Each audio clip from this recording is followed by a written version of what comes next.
कडे जाते कारण वोट शेअरचा हा मुद्दा आलाच आहे तर त्यावरनं प्रशांत यांनी सुद्धा एक महत्त्वाचा उल्लेख केलेला होता।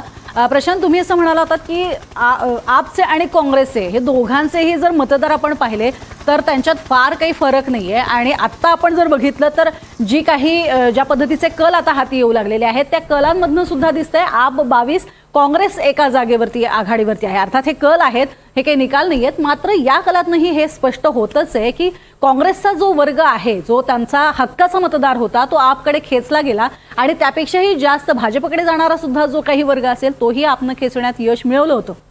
मात्र पुन्हा तेच की आम आदमी ते आता विशेष आदमी हा फरक लोकांच्या लक्षात आलेला आहे का?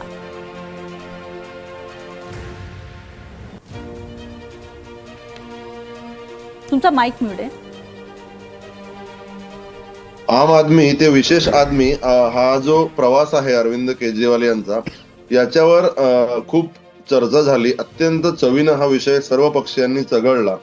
अरविंद केजरीवाल यांचं जे मुख्यमंत्री निवास होतं, ज्याला शीश महल म्हणून भाजपने प्रोजेक्ट केलं, त्याच्यातले पडदे किती किमतीचे होते आणि त्याच्यातल्या छोट्या छोट्या गोष्टी केवढ्या किमतीच्या होत्या, याचा जो लेखाजोखा भाजपनं किंवा एकूण काँग्रेसने विरोधी पक्ष म्हणून मांडला, तो डोळे दिपवणारा होता। म्हणजे एका मतदारसंघामध्ये जेव्हा मी फिरत होतो तेव्हा तिथल्या काही महिलांशी चर्चा करताना मला लक्षात आलं की मी त्यांना योजनांच्या बद्दल विचारत होतो की इथे मोहल्ला क्लिनिक आहे, इथे तुम्हाला चांगल्या शाळा आहेत, तर तुम्ही कुणाला मत देणार? तर काही स्पॉन्टेनियस रिएक्शन अशा होत्या की जिनके घर में लाखों करोड़ों के पर्दे होंगे वो अभी हमारे तरफ कहाँ ध्यान देंगे।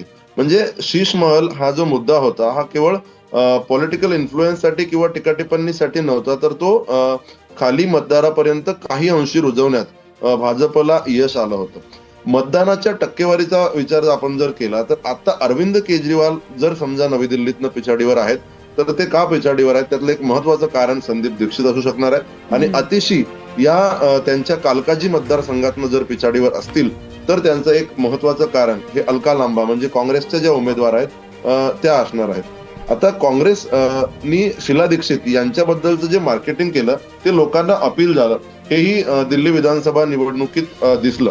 कारण गेल्या काही वर्षांमध्ये केवळ योजनांच्या नावानं जे पैसे दिले जात आहेत त्यामुळं पायाभूत सुविधा असतील किंवा दिल्ली सारख्या राष्ट्रीय राजधानीचं शहर असलेल्या शहरासाठी जो विकास होणं अपेक्षित आहे तो झालेला नाही आहे, असंही एका मोठ्या वर्गाला या ठिकाणी वाटतं।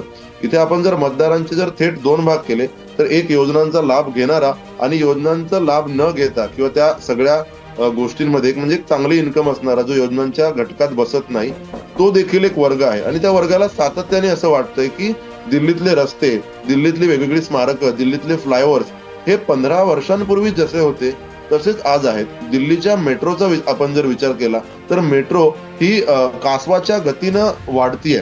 म्हणजे मेट्रो म्हटलं की ऑब्व्हियस शीला दीक्षित यांचं नाव घेतलं जातं।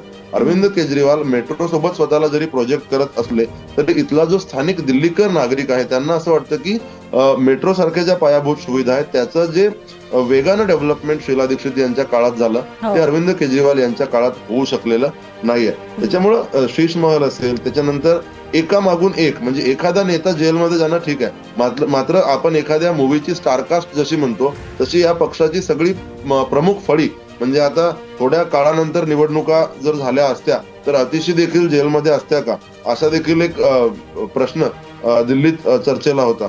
तर ही सगळी लोक जाणं, स्वाती मालिवाल हा महत्वाचा मुद्दा आहे।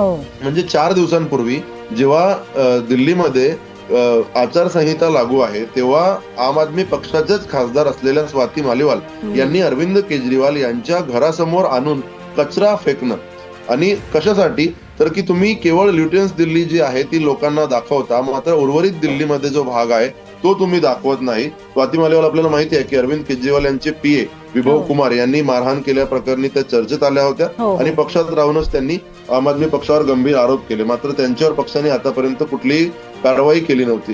तर हा देखील एक अत्यंत महत्वाचा आणि चर्चेचा विषय होता। यातली आणखीन एक महत्वाची गोष्ट म्हणजे दिल्ली मध्य धोरण गैरव्यवहार प्रकरण। केजरीवाल म्हणतात की आमच्यावर त्याच्यावर नुसते आरोप करण्यात आले, आम्हाला काही कारण नसताना जाणीवपूर्वक जेलमध्ये टाकण्यात आलं। आता याच्यावर अंतिम निकाल जेव्हा येईल तेव्हा तोडगा मिळेलच, मात्र यासारख्या मुद्द्यांमुळे काँग्रेसला नवसंजीवनी मिळाली हे देखील आपल्याला लक्षात घ्यावं लागेल। राहुल गांधींनी सभांमध्ये जाहीर प्रश्न विचारला की ठीक आहे तुम्ही मतदान दिलं, तुम्हाला काय मिळालं? शीशमहल अरविंद केजरीवालांना मिळालं, तुम्हाला झोपड्याच मिळाल्या. अरविंद केजरीवालांनी कोट्यवधी रुपये दारू घोटाळ्यातनं कमवले, तुम्हाला काय मिळाले? 500,000 रुपये. म्हणजे अशी थेट तुलना काँग्रेसने आणि राहुल गांधींनी केली. याचा फायदा काँग्रेसला थोडा नक्कीच होईल. आपण आता जे कल सांगताय त्यावर नाही दिसतंय, पण अरविंद केजरीवाल किंवा आम आदमी पक्षाला हे मारक ठरू शकतं आणि या दोघांच्या लढाईत भाजपला एक वोट शेअरचा फायदा नक्की होऊ शकतो. प्रज्ञा. अगदी